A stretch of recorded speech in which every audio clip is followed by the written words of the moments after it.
welcome to Digital Supply Chain Institute Insights in Action. I have today with me Craig Moss, one of the directors of the Digital Supply Chain Institute, focused especially on data and the side of the constellation of value.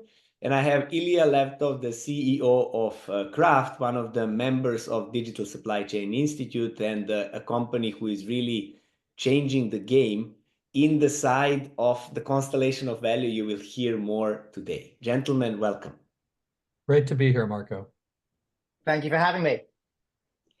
Let's deep dive into the topics which are ahead of us, because we know that supply chain is usually always like a live TV shows without commercials. So you're always on your toes. The things are happening, you cannot plan it.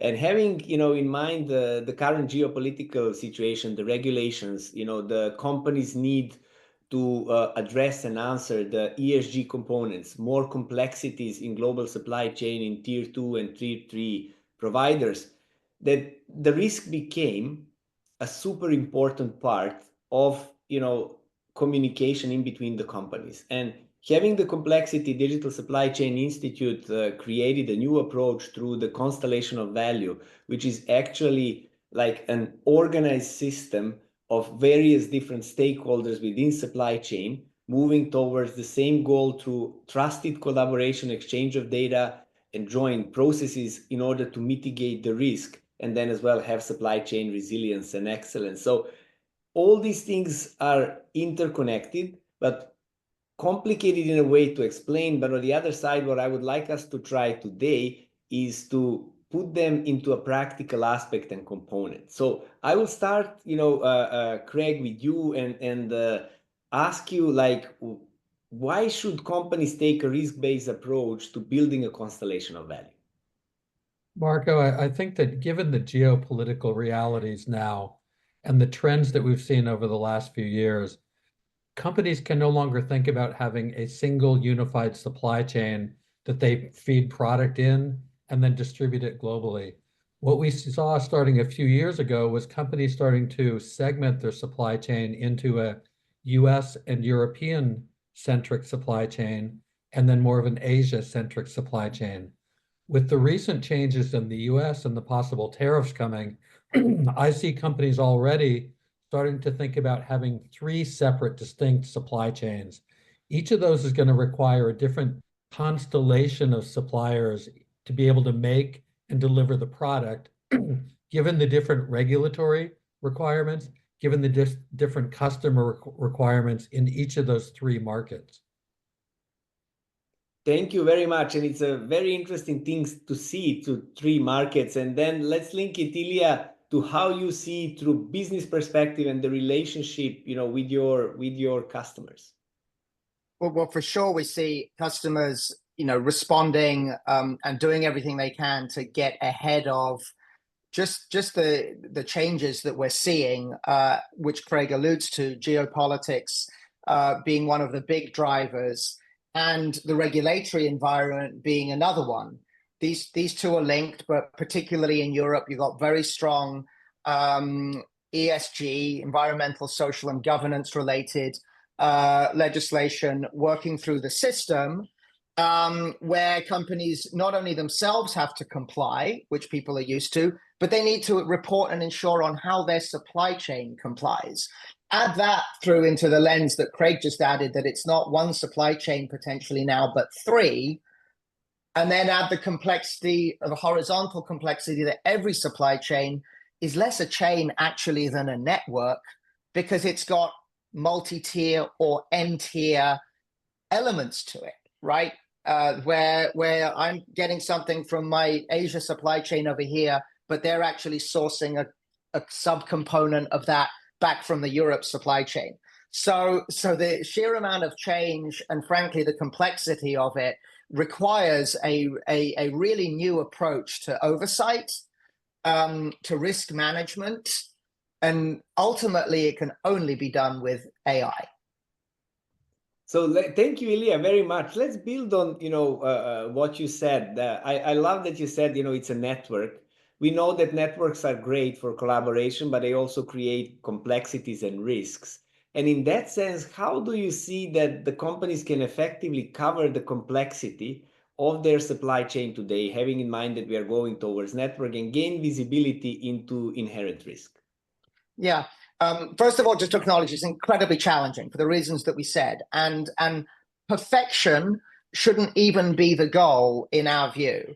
And it's more a case of going from where we are today with some decent data about our suppliers buried in one or more of our ERP, enterprise resource planning systems, for example, and really amplifying that data and adding it, enriching the data that we've got to make it as comprehensive as it can be.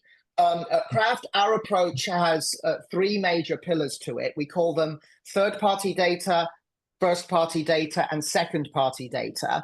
I'll explain why I say it in that order. Is just simply that we started out as a company by aggregating and collecting masses of third-party data. This is data on suppliers that's coming from third-party people that scan financial health or ESG, as mentioned earlier, or form data about how cyber secure a company is, just to give examples. So illuminate from every third party that you possibly can some data on your suppliers. Blend that with what we call the first party data, which is what you have inside the enterprise in your ERP or other systems. This says, here's what I get from that supplier. Here's what product lines it goes into.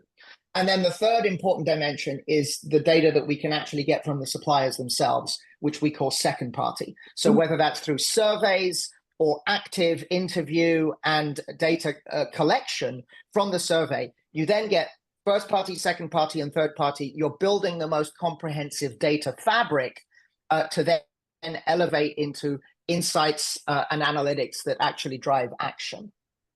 So action is one of the most important things, Ilya, definitely. And we would like to double down on that. And that brings me to the next question for you is, are there practical ways to begin to understand the residual risk of suppliers? Very, very much so. Sorry, Craig, are you jumping in? No, go ahead. Sorry. I'll follow you on this one. Okay. So practical ways to begin to understand the residual risk of suppliers. We recommend an approach of breaking down the dimensions of risk. So the one everyone's most familiar with historically is financial risk, right? Will this supplier still be around 6 months from now? Now, by the way, there are more advanced ways of inferring that than simply looking at a credit rating report. And so being more advanced about even well understood dimensions of risk is a big opportunity. But then you go beyond something like financial risk into operational risk. You know, how is climate change impacting the particular locations where this supplier manufactures? What are their labor relations like, for example? Those things go into operational risk. Then you want to get into ESG and compliance and regulatory risk. For example, will this supplier's poor environmental record be the reason that I get fined tens of millions of dollars under CSRD or some other piece of legislation? So you get into that. Then cybersecurity. Will this supplier's weak cyber posture be the reason that I get hacked? And on. And we track about 14 different dimensions of risk. So these are practical ways. Break it down and then start layering the insight and risk management on one after another, and you come up with a very comprehensive supplier resilience program.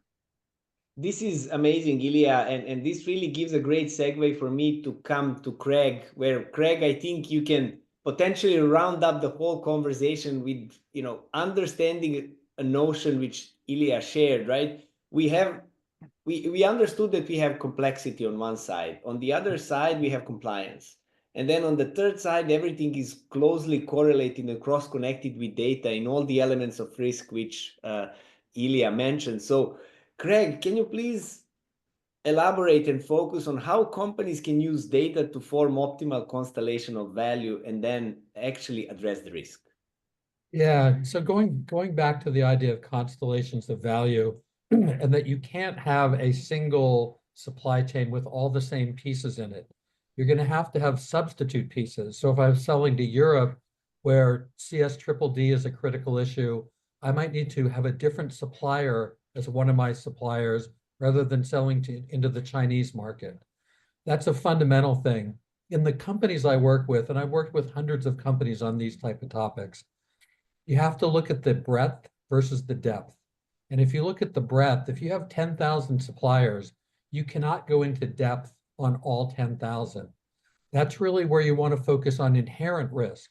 What is the risk where they're located, what they do, how they do it, things like that. The other thing companies have to do is you have to think about which of the risks are most important and priority to you. Okay, so if you're in a certain kind of, if you're a manufacturer, environmental and human rights risk in the supply chain is going to be a huge issue that you have to look at. You might not be as concerned about money laundering or corruption risk. If you're a software company, data privacy and cybersecurity are going to be far more important than human rights risk in your supply chain. So one thing we see is companies have to think about holistically across the whole risk spectrum. What are the risks that are most relevant to their business? Then you want to start to go in depth. And where you go in depth is where I advocate companies need to go beyond the inherent risk in their suppliers to the residual risk. And the residual risk is really looking at what are the controls and management systems that you as a company have in place and that supplier has in place to be able to reduce the risk to a tolerable level. And that's where, Ilya mentioned some of the things that they do with first, second, and third party. Those are critical elements that I think companies need to intentionally start to look at collecting the data so that they can differentiate between inherent risk and residual risk in a supplier. You can't do that across the whole 10,000. You need to pick those 100 or 200 that are your most critical suppliers, and that's where you really want to focus on drilling down and getting at that residual risk idea.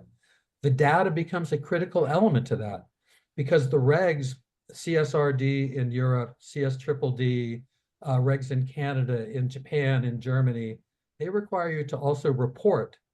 And that reporting requires you to have credible data. Just like you have to have credible data to do financial reporting, you're going to have credible data to do sustainability type reporting going forward under those kind of regulations. Thank you, Craig. It seems like if I can put it in the metaphor, like the focus on your key suppliers would be the canvas. The data would be kind of a brush.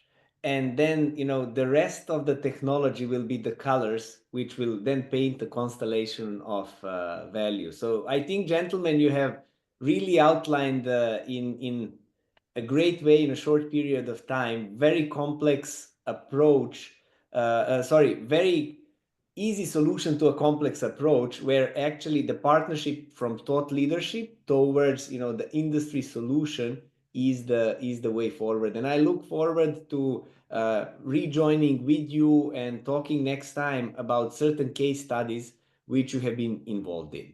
So thank you once again, and I look forward having another Digital Supply Chain Institute Insights in action together with you. Thanks very much. It's been a pleasure. Thank you, Marco. It's great to be here. Thank you all for being with us. Stay tuned. We'll go for the case studies.